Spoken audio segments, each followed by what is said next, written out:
여러분 안녕하십니까? 윤석열 전 대통령의 계엄 발표 직후 윤 대통령의 계엄 선언을 비판했던 현직 공무원이 그 이후 지금까지 국내외 각종 상황을 감안할 때 계엄을 하는 것이 나았다는 생각이 든다면서 윤 대통령의 계엄 선언을 비판했던 것을 사과한다라고 밝혔습니다. 그는 또 최근 국민의힘에서 제명이 확정된 한동훈과 관련해 어설프게 배우고 아는 척하는 사람들이 말을 길게 하며 한동훈을 두둔하는 경향이 있는 것 같다면서 어설프게 아는 척하는 사람들과 의리 없고 자기만 잘난 사람들이 한동훈에 붙어있다고 직격탄을 날렸습니다. 현직 공무원 디지털 농객인 이윤성 사무관은 윤석열 전 대통령의 계엄에 대해 달라진 평가와 한동훈 및 그 비호 세력에 대한 분석을 담은 글을 자신의 소셜미디어를 통해 잇따라 공개했습니다. 이 사무관은 계엄 직후에는 부정선거의 증거가 확실하다면 계엄은 정당하겠지만 그렇지 않은 상태에서 윤석열 대통령의 계엄이 부적절하다고 생각하며 계엄은 너무 극단적이며 다른 방법을 썼어야 한다는 취지로 윤 대통령을 비판하는 글을 썼었는데 지금 한국의 사법부, 선관위, 언론, 국민의힘 상태와 미국에서 일어났던 부정선거와 그 뒷배경을 보니 계엄을 하는 것이 나았다는 생각이 든다고 밝혔습니다. 그는 미국에서도 2020년 대선은 부정선거였고 트럼프와 지지자들이 부정선거라고 주장을 했었지만 법원, 언론, 공화당의 대부분, 믿었던 법무장관까지 부정선거는 없었다고 해버림으로써 부정선거를 주장하며 시위를 벌였던 사람들 수백 명이 징역형을 받았고 트럼프도 탄핵을 당하고 머그샷까지 찍었었다면서 대통령이 되고서도 바로 부정선거를 밝히지 못하고 이란, 베네수엘라, 남미 등을 정리하고서야 이제 부정선거를 제대로 밝히고 있다고 말했습니다. 이 사무관은 미국에서 일어난 부정선거는 미국 좌파 민주당과 중국, 베네수엘라, 세르비아와 미국 FBI와 CIA까지 얽혀서 일어났던 일로서 트럼프도 처음에는 공화당과 측근들도 부인한 해결하기 어려운 문제였다. 미국에서도 부정선거를 말하면 음모론자로 몰렸었다면서 트럼프가 미국의 지지자들과 전직 CIA 요원이자 사업가인 패트릭 번, 베개 사업하는 린델 사장 등 다수의 애국자들이 수백억 원의 자비를 들여 베네수엘라 스마트매틱 직원들을 찾아 이야기를 듣고 해킹을 하며 막을 수 있었다고 밝혔습니다. 지금 여기에서 이 사무관이 공개하고 있는 미국에서 해킹해서 막을 수 있었다. 이거는 바로 2024년 대선, 그러니까 여러분도 아시다시피 트럼프가 2016년 대선에서 대통령에 당선됐고 2020년 대선에서 바이든에 패해서 낙선됐는데 지금 그 2020년 미국 대선이 부정선거라고 끈질기게 트럼프와 상당수 미국의 우파 국민들이 주장해왔고 최근 그를 뒷받침하고 입증하는 여러 가지 지금 흐름들이 미국에서 나타나고 있죠. 그리고 2024년 미대선에서도 2020년 미대선과 같은 일이 일어날 뻔했는데 트럼프는 물론이고 미국의 각계각층의 많은 인사들이 총력을 기울여서 그 선거의 부정을 막아서 결국 트럼프가 2024년에 다시 당선됐다. 지금 이런 이야기입니다. 이윤성 사무관은 이어서 한국 문제와 관련해서 우리나라에서도 증거가 많이 나왔으나 수천 명의 선관위 직원들과 함께 선거를 치르는 선거에 동원된 공무원들의 눈을 속이고 부정선거를 저지르는 것이 가능하다고 믿기 쉽지 않았었고 대법원도 얼렁뚱땅 기각을 해버려 부정선거 문제를 시간을 두고 자료를 꼼꼼히 볼 시간과 관찰력이 있는 사람들이 아니면 부정선거 문제를 제기하기 쉽지 않았었다고 소개했습니다. 그는 이어서 그런 상황이었기 때문에 그대로 가면 부정선거는 점점 심해져서 아무리 민주당이 탄핵을 30번을 하고 민주당 사람들이 비리를 저지르고 중국 간첩을 잡기 위한 형법 개정을 반대하고 중국에 서해를 내주고 북한 노동신문을 공개하면서 북한에 전단지 날리는 것은 금지를 해서 민심이 돌아서도 방송을 장악해 국민을 세뇌시키고 부정선거를 해버리면 선거에 이길 수가 없었다고 강조했습니다. 이 사무관은 윤 대통령이 계엄을 하지 않았다면 한국에서 부정선거를 말하는 사람들은 여전히 소수의 사람들이었을 것이고 대다수의 젊은이들은 여전히 정치의 환멸을 느끼면서 정치에 관심을 끄고 살고 있었을 것이다. 그런 상황이었다면 미국에서 부정선거가 밝혀졌어도 제일 큰 피해자인 국민의힘이 부정선거를 부인하고 있고 대부분의 국민들도 부정선거를 음모론으로 생각하고 있기에 미국이 한국에 개입할 명분이 별로 없었다고 밝혔습니다.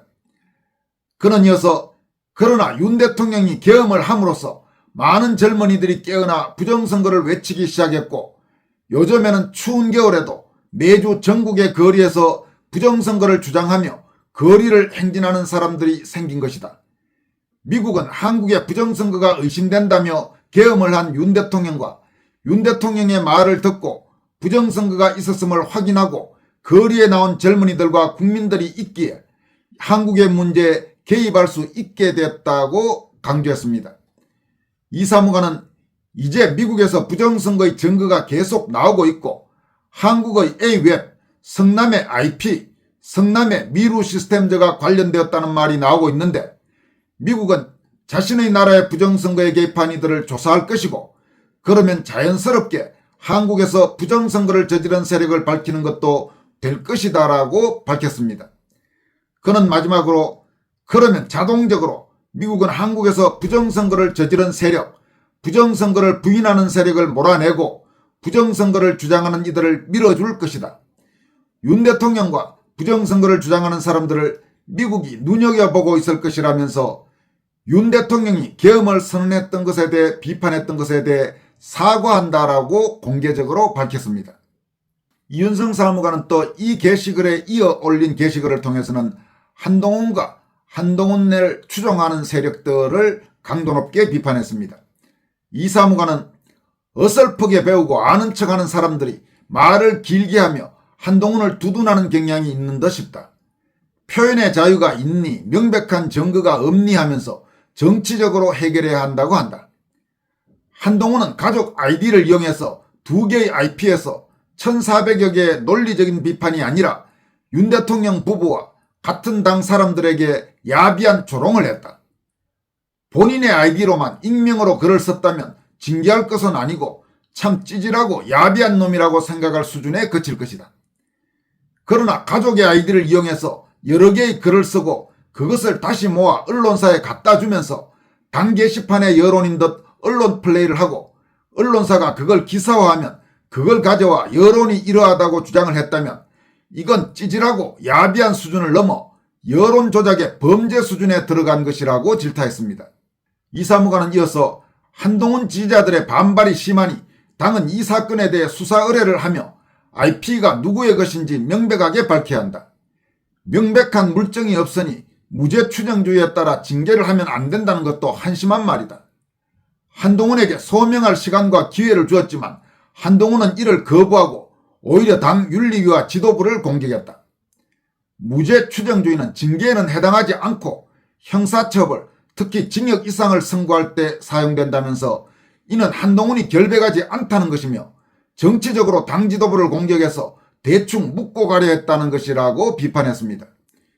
이윤성 사무관은 이런 행태를 묻어주고 당이 그냥 넘어간다면 당의 기울은 무너지고 야비한 술책을 쓰고 거짓말하고 잡아떼도 아무 문제없는 개판인당이 된다.